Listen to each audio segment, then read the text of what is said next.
How many more signs? Most of the signs that I'm aware of have already happened, but there is a potential Mashiach in every single generation. The truth is that the people that knew the most about Mashiach, like for example at the time of the Gemara, they were scared for Mashiach to come for a lot of different reasons. And I know that people today are looking forward for Mashiach, but that's usually because of ignorance. Most people don't realize that once Mashiach comes, it becomes the big judgment. And whatever a person is, that's what they are. And the more a person learns, the more they realize that whatever they are is typically not enough. They have to do a lot more. And a person is going to regret that they didn't do more tshuva, they didn't do more mitzvot. So quite frankly, the more a person knows, the more they're focused on things that are not necessarily Mashiach. They're focused on themselves. They're focused on fixing themselves, on serving Hashem, on doing more. You didn't see Moshe Rabbeinu look forward for the Mashiach. In fact, Moshe Rabbeinu wanted to stay in this world so he can serve Hashem. Adam HaRishon wanted to stay in this world so he could serve Hashem. All of the most righteous people that ever lived wanted to stay in this world so they could serve Hashem. They weren't looking for Mashiach to come. They were looking to serve Hashem. Why? Because the more a person knows about Hashem and knows about Torah, the more they want to serve Hashem. Whereas Mashiach, in essence, is the culmination of this world, and in essence is the end of a servitude of Hashem. And typically, the more a person does not want to serve Hashem, the more they desire Mashiach. Why? Because they think that Mashiach is going to be a time where they can just take a break and just relax, and it's like heaven, and their debt's going to be paid off, and their marriage problems will be fixed, and their kids are going to be good all of a sudden, and everything's going to turn into really good. And in reality, it's not so much that. If a person is not at his best, he should focus on things that are not really relevant to Mashiach. Rather, they should focus on things that are relevant to fixing themselves. Why? Because when Mashiach comes, a lot of all of the judgment comes, and a lot of the things that people will be judged for, they don't even realize their problems. Like for example, if a person dies, and he didn't get married, anybody here thinks it's a problem? One person thinks it's a problem. The rest of you don't think it's a problem. Okay, if a person got married, but he didn't have a kid. Anybody here thinks it's a problem? No, I'm not talking about problem like his personal problem. I'm talking about God has a problem with it. Why? Why would God have a problem with it? He's the one that decides if you have a kid or not. To bring, okay. So let's say, for example, he tried to bring a kid, but he didn't bring a boy. Anybody here think it's a problem? Yeah, because it's an obligation. Okay, it's an obligation, but it's a mitzvah aseh. It's not a mitzvah lo taseh. Meaning he didn't forsake Shabbat. He didn't violate Shabbat. He didn't eat non-kosher. He just didn't have a boy. Is that a problem? Logically, the answer is no. Biblically, it is. Why? He was supposed to try hard. He was supposed to have more merits. He was supposed to pray for it. He was supposed to do a lot more things in order to do that. Meaning there's a lot of things that people will be judged for that they don't even realize are a problem. So when people say Mashiach now, Mashiach now, Mashiach now, typically it's because they don't understand what that means. Like this whole Chabad movement of Mashiach now is full of ignorance. It has nothing to do with actual real knowledge. You're never going to see a Gdol Ador ever say Mashiach now. Never. It's never. You're never going to find it in any books from the greatest tzaddikim of Chabad themselves before the Lubavitcher Rebbe. You're never going to find it from the Baal Shem Tov. You're never going to find it from Abu Vadia. You're never going to find it from Rabbi Akiva Iger. You're never going to find it from Rav Wasserman. You're never going to find it from the Chafetz Chaim. You're never going to find it even in the Gemara. You're never going to find Mashiach now mentality anywhere in the Torah.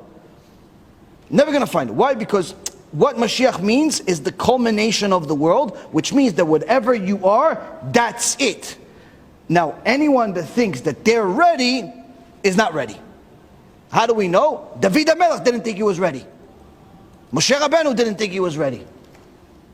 Rabbi Eliezer ben Holkinos, the rabbi of Rabbi Akiva, didn't think he was ready. The biggest tzaddikim in the world didn't think they were ready. Somebody came to Rav Steinemann, Alav Shalom, just died a few years ago. One of the greatest tzaddikim that lived in the last 100 years and ever. And he was a avrech in a kol that had a little bit of money. And he told the Rav Steinemann, listen, Kvod Rav, I just finished building this house.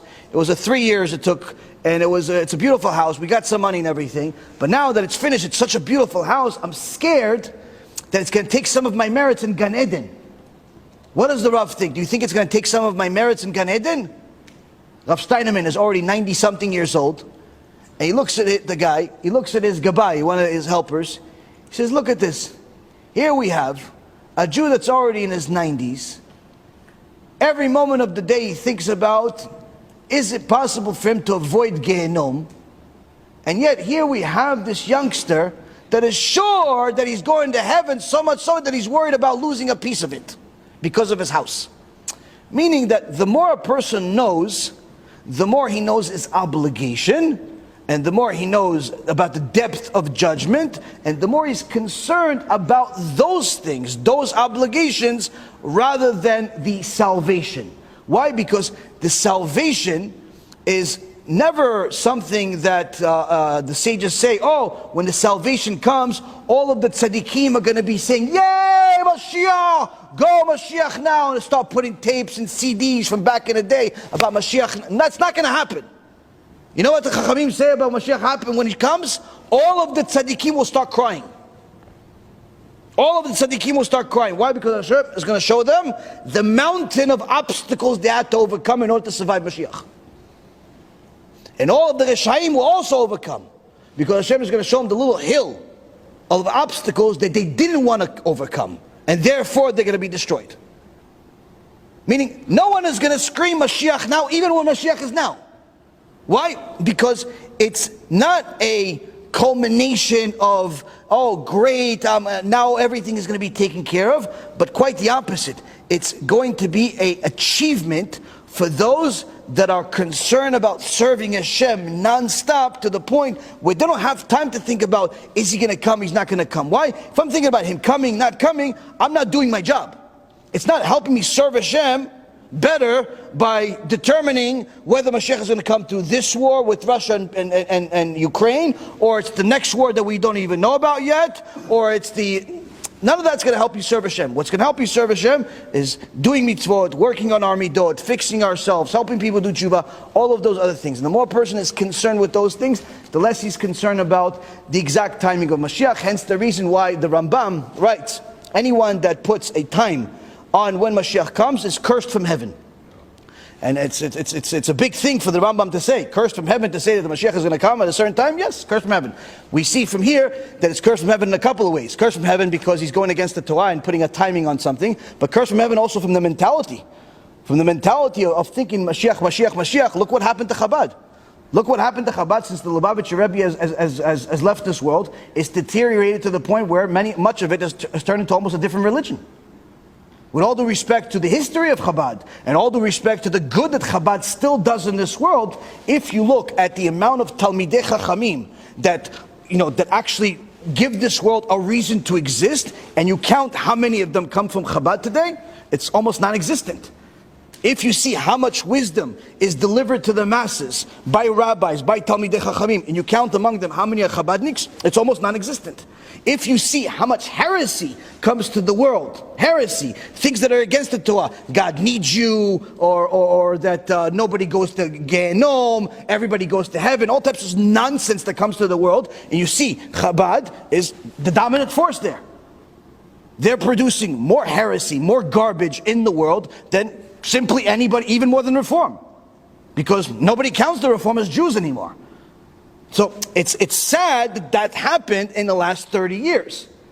It's sad. Why? Because the history of Chabad is monumental. It's beautiful. It's amazing. If you read some of the stories, you read some of the books, you read the Tanya, you read all of the Shulchan Aruch Harav, you read anything that they wrote, that Tzaddikim really wrote and actually said in history, it's unbelievable. If you compare that to today's so-called movement, it's two different religions. Why? The priority shifted from God to a person. Hence the reason why you see, unfortunately, there is a little bit of, not a little bit, more than a little bit of work being done between a different religion that believes in a guy. And they're working together. There's a movie, a cartoon movie, I just found out today, that was made about Avraham Avinu's life. And apparently was a joint forces project between Chabad and the church. Chabad in the church made a religious movie.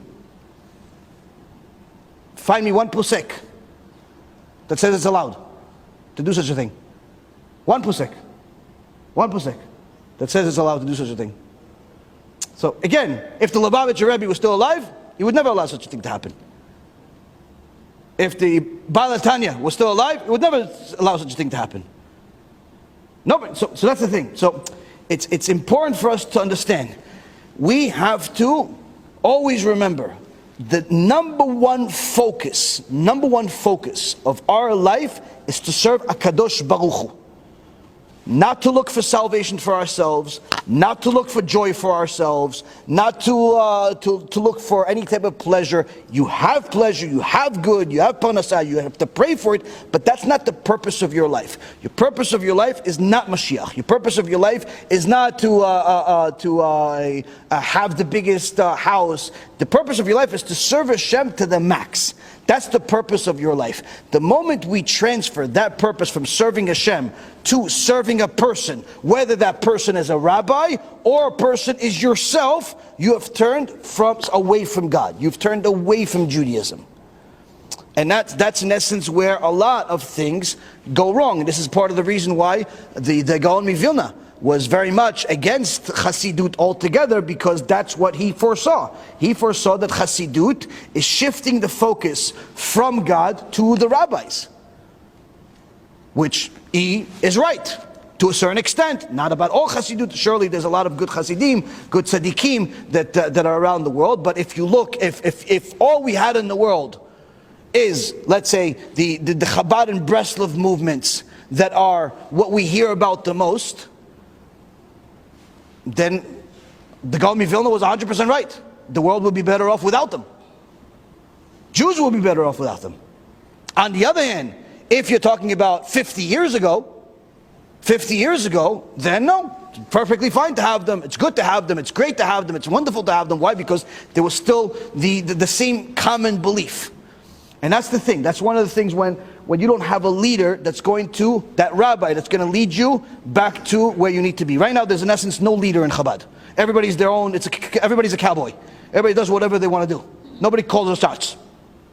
Everybody has their own shul, their own bankroll, their own $30 million building, their own donors. Sometimes the donors are Christians and idol worshippers. Sometimes they're politicians. Sometimes they're against the Torah. Whatever. There's no boundaries. As long as it's money and it's green, the check is cashed. Fine. The reality is, Rabotai, is that without leadership, Judaism simply cannot exist. That's what Rabbi Akiva says. Rabbi Akiva says the rabbis are like the wings on a dove. Judaism is the dove, but the rabbis, the sages, are the wings. Without the wings, the bird dies.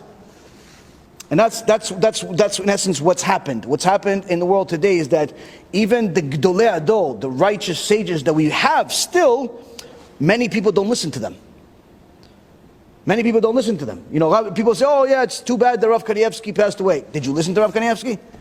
Did you read any of his books? Or you just saw his picture on some screen once in a while and it makes you feel good? That's the thing. It's like it's for us to truly know which direction to go in. We have to know what Torah says. And Torah says, don't make the primary focus a person, don't make it the Mashiach, and don't even make it yourself.